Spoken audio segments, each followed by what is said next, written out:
السلام علیکم، welcome to the Horror Planet Voice. تمام ویڈیوز اپڈیٹس کے لیے ہارر پلینٹ وائس کو سبسکرائب کر کے بیل نوٹیفیکیشن آن کر دیں۔ آئیے سنتے ہیں پراسرار ایک افسانوی مگر خوفناک پیار بھری کہانی۔ وہ فروری کی ایک سرد اور تاریک رات تھی۔ بالم پورہ کے تمام باشندے اپنے بستروں میں رات کے مزے لے رہے تھے، لیکن خورشید خان کے صحن میں ایک سایہ ادھر سے ادھر چکر لگاتا ہوا دکھائی دے رہا تھا۔ وہ خورشید کی 19 سالہ بیٹی سکینہ تھی، جو سردی کی پرواہ کیے بغیر ادھر سے ادھر مسلسل چکر لگاتی جا رہی تھی، جیسے کسی کا انتظار کر رہی ہو۔ پھر اچانک وہ پلٹی اور دروازے سے باہر نکل گئی۔ وہ پرانے قبرستان کی طرف چلی جا رہی تھی۔ ارد گرد سے بے نیاز وہ آگے بڑھتی چلی جا رہی تھی۔ سردی اور بھی بڑھنے لگی، جس کی وجہ سے اس نے اپنی چادر کو مضبوطی سے اپنے ارد گرد لپیٹ لیا۔ وہ قبرستان کے آخری کونے میں بنی ایک جھونپڑی کے اندر چلی گئی۔ وہ جھونپڑی ایک تانترک کی تھی۔ اس کے گلے میں موٹے دانوں والی سیاہ مالا تھی، منہ پر لمبی لمبی داڑھی تھی۔ اس نے لڑکی کو دیکھتے ہی اپنی آنکھیں کھولی۔ اس کی موٹی موٹی لال آنکھیں پہلی نظر میں کسی کو ڈرا دینے کے لیے کافی تھیں۔ لڑکی بولی، بابا، میں بڑی حسرت سے آپ کے پاس آئی ہوں۔ تانترک بولا، میں جانتا ہوں تو کیوں آئی ہے۔ تیرا کام ہو جائے گا۔ تجھے ہر روز 12 بجے آنا ہوگا۔ رات کو؟ نہیں بابا، میں روز نہیں آ سکتی۔ تو ٹھیک ہے، تمہیں ہر ماہ نوچندی جمعرات کو یہاں آنا ہوگا۔ اب چلی جاؤ۔ وہ بڑی عقیدت سے ٹھیک ہے کہہ کر واپس آ گئی۔ سکینہ خورشید اور نذیرہ کی اکلوتی بیٹی تھی۔ اماں، میں کنویں پر پانی لینے جا رہی ہوں۔ شام کے وقت سکینہ اپنی سہیلیوں کے ساتھ پانی لینے کنویں پر جایا کرتی تھی۔ اس کی سب سے اچھی دوست گڈی تھی۔ گڈی نے سکینہ سے پوچھا، تمہیں کیا لگتا ہے وہ آئے گا؟ سکینہ نے کہا، ہاں، مجھے اس پر پورا یقین ہے، وہ آئے گا۔ وہ بہت ہی نیک اور اچھے اخلاق کا انسان ہے۔ گاؤں میں ہر کوئی اس کی سچائی اور ایمانداری سے متاثر ہے۔ وہ تو ٹھیک ہے، لیکن سکینہ، میرے دل میں ایک بات کا ملال ہے۔ وہ پتہ نہیں کون ہے، اس کا گھر کہاں ہے، وہ یہاں کیسے آیا؟ بس کرو گڈی، میں اس کے بارے میں ایک بھی بات نہیں سن سکتی۔ ہاں ہاں، وہ ہے جو سب سے حسین۔ گڈی نے سکینہ کو چھیڑتے ہوئے کہا۔ ہاں تو کیا میں کم ہوں؟ اس میں بھی کوئی شک نہیں۔ سکینہ سرخ سفید رنگت والی بے حد حسین نقوش کی مالک تھی۔ باتیں کرتی کرتی وہ کنویں پر پہنچ گئیں۔ سکینہ برگد کے درخت کے نیچے بیٹھ کر اس کا انتظار کرنے لگی۔ تھوڑی دیر بعد وہ آ گیا۔ آ گئے تم؟ کتنی دیر کرتے ہو؟ مجھے معاف کر دو، آنے میں تھوڑی دیر ہو گئی، کوئی ضروری کام پڑ گیا تھا۔ اس کے سرخ ہونٹوں پر دھیمی دھیمی سی مسکراہٹ تھی۔ نہ جانے اس کی باتوں میں کیا جادو تھا کہ سکینہ اس کی طرف دیکھتی چلی جا رہی تھی۔ پتہ نہیں شاذل، تم بہت خوبصورت ہو۔ گاؤں کی تمام لڑکیاں تم پر جان چھڑکتی ہیں۔ ہاں ہاں بالکل، لیکن وہ تم سے ڈرتی میرے قریب بھی نہیں آتی۔ یہ کہہ کر شاذل اسے چڑھانے لگا۔ ہاں ہاں ہاں، اچھا ایک بات بتاؤ، اگر ہماری شادی نہ ہو سکی تو کیا؟ میں اپنی جان دے دوں گی، لیکن تمہارے بغیر نہیں رہ سکتی۔ اتنا پیار کرتی ہو تم مجھ سے؟ بہت۔ پھر ہمیں دنیا کی کوئی طاقت جدا نہیں کر سکتی۔ وہ نوچندی جمعرات کی رات تھی۔ سکینہ نے جلدی جلدی کام نمٹائے اور صحن میں بچھی بڑی سی چارپائی پر اماں ابا کے پاس جا کر بیٹھ گئی۔ وہ لوگ باتیں کرنے لگے۔ کچھ دیر بعد سونے چلے گئے۔ سکینہ بھی اپنے کمرے میں چکر لگانے لگی، اور جب اسے یقین ہو گیا کہ اماں ابا سو گئے ہیں، وہ گھر سے باہر نکلی اور بابا کے پاس پہنچ گئی۔ بابا کو سلام کیا اور پوچھا، بابا، میرا کام ہو جائے گا؟ اتنی بھی کیا جلدی ہے؟ تم پر بہت سی بری نظریں ہیں، میں تمہیں دم کر دیتا ہوں۔ 20 دن کا عمل ہے، جو کرنا ہوگا، پھر کوئی بھی طاقت تم دونوں کو الگ نہیں کر پائے گی۔ اب تم چلی جاؤ، پھر آنا، میں بتاؤں گا کہ کیا کرنا ہے۔ دم ہونے پر وہ خود کو ہلکا پھلکا محسوس کر رہی تھی۔ سکینہ برگد کے درخت کے نیچے بیٹھی ہوئی تھی اور شاذل دوسرے درخت کے ساتھ ٹیک لگائے کھڑا تھا۔ اس کا سرخ رنگ پیلا پڑا ہوا تھا۔ خلاف توقع وہ بہت پریشان لگ رہا تھا۔ کیا ہوا شاذل، تم بہت پریشان لگ رہے ہو؟ کچھ نہیں سکینہ، ادھر آؤ میرے پاس۔ پتہ نہیں شاذل، میں تمہارے پاس آنا چاہتی ہوں، لیکن ایسے لگ رہا ہے جیسے مجھے کوئی روک رہا ہو۔ اچھا رکو، میں آتا ہوں۔ جیسے شازل سکینہ کے پاس آیا اسے دھکا سا لگا اور وہ پیچھے ہٹ گیا۔ سکینہ تم گھر جاؤ، لیکن شازل تم گھر جاؤ۔ سکینہ گھر جانے کے لیے مڑی۔ رکو سکینہ، یہ تعویذ لو، اپنے گلے میں ڈال لو اور اسے خود سے جدا نہ کرنا، ٹھیک ہے؟ میں کسی کام سے گاؤں سے باہر جا رہا ہوں، ہو سکتا ہے مجھے ہفتہ لگ جائے آنے میں، تم اپنا خیال رکھنا، ٹھیک ہے؟ جلدی آ جانا۔ یہ کہہ کر سکینہ گھر آ گئی۔ انہی دنوں سکینہ کی دوست گڈی کہیں غائب ہو گئی۔ ہر جگہ تلاش کر لیا گیا، وہ کہیں نہیں ملی۔ سکینہ اس رات بہت اداس تھی کیونکہ اسے گڈی اور شازل کی بہت یاد آ رہی تھی۔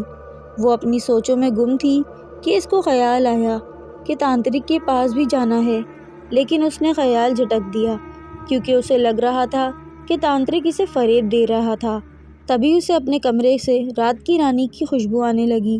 اسے لگا جیسے کوئی اس کے قریب ہے۔ اس نے گلے میں ہاتھ پھیرا تو اس کا تعویذ بھی غائب تھا۔ تعویذ کھو جانے کا اسے خاصا دکھ ہوا۔ اس نے کنویں پر جا کر بھی دیکھا لیکن نہیں ملا۔ کنویں پر جا کر وہ بے اختیار گڈی اور شازل کو یاد کر کے رونے لگی۔ گڈی، شازل، کہاں چلے گئے ہو تم دونوں؟ وہ برگد کے درخت پر ہاتھ پھیرتے بے اختیار روتی چلی جا رہی تھی۔ نوچندی جمعرات کو ابھی کافی دن تھے۔ اس نے سوچا آج میں تانترک کے پاس جاؤں گی ہی نہیں۔ سکینہ تم نہیں جاؤ گی؟ اسے اپنے قریب سے آواز آئی لیکن اس نے جھٹک دی۔ وہ رات ہونے کا انتظار کرنے لگی۔ نہ چاہ کر بھی وہ گھر سے نکلی۔ آج اسے خوف محسوس ہو رہا تھا۔ ایسے لگ رہا تھا جیسے وہ اکیلی نہ ہو اور بھی اس کے ساتھ چل رہا ہے کوئی۔ وہ ڈر کے عالم میں تانترک کی جھوپڑی میں داخل ہو گئی۔ وہاں کا نظارہ دیکھ کر وہ اور بھی دہل گئی۔ تانترک کسی لڑکی کے ساتھ خواب آغوش کے مزے لے رہا تھا۔ وہ مڑی لیکن تانترک نے اسے کہا رک جاؤ۔ وہ مڑی تو دیکھا وہاں کوئی لڑکی نہیں تھی، لیکن تانترک کے چہرے پر شیطانی مسکراہٹ موجود تھی۔ سکینہ تانترک کے بدنیت ارادے کو فوراً سمجھ گئی اور وہاں سے بھاگنے کے لیے ہی مڑی تھی کہ تانترک نے اس کا بازو پکڑ کر اسے پیچھے کی طرف دھکا دے دیا۔ ایسے کیسے میں تجھے بھاگنے دوں؟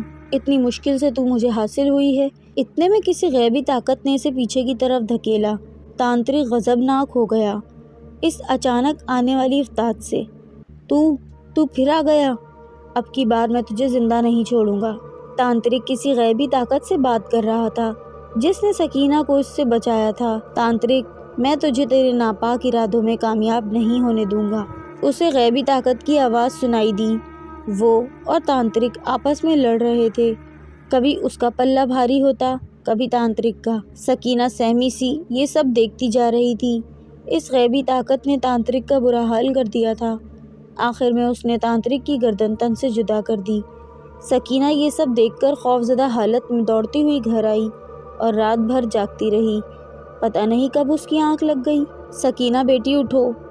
وہ اپنے بابا کی آواز پر ایک دم چونکی۔ بیٹا، وہ قبرستان میں جو بابا رہتے تھے نا، ان کو راتوں رات کسی نے قتل کر دیا۔ بہت ہی بری طرح مارا ہے، گردن تن سے جدا کر دی ہے۔ ایسا لگتا ہے جیسے مرنے سے پہلے بابا کی کسی کے ساتھ لڑائی ہوئی ہو۔ پورا شریر بری طرح زخمی ہے۔ پولیس آئی ہوئی ہے انکوائری کرنے کے لیے۔ دیکھو اب کیا ثبوت ملتا ہے۔ سکینہ اپنے ابا کی بات سن کر دوڑتی ہوئی برگد کے درخت کے پاس چلی گئی اور وہاں بیٹھ کر رونے لگی۔ شازل تم کہاں چلے گئے ہو؟ آ جاؤ واپس۔ گڈی بھی تمہارے بعد پتہ نہیں کہاں چلی گئی ہے۔ وہ گھٹنوں میں سر رکھے روئی جا رہی تھی۔ تبھی اسے اپنے سر پر کسی کا ہاتھ کا لمس محسوس ہوا۔ اس نے سر اٹھا کر دیکھا تو سامنے شازل کھڑا تھا۔ وہ شازل کو دیکھ کر بے اختیار ہو گئی اور اس کے ساتھ لگ کر زاروں قطار رونے لگی۔ شازل، کہاں چلے گئے تھے تم؟ چپ ہو جاؤ سکینہ، تمہیں پتہ ہے تمہارے جانے کے بعد کیا کیا ہوا؟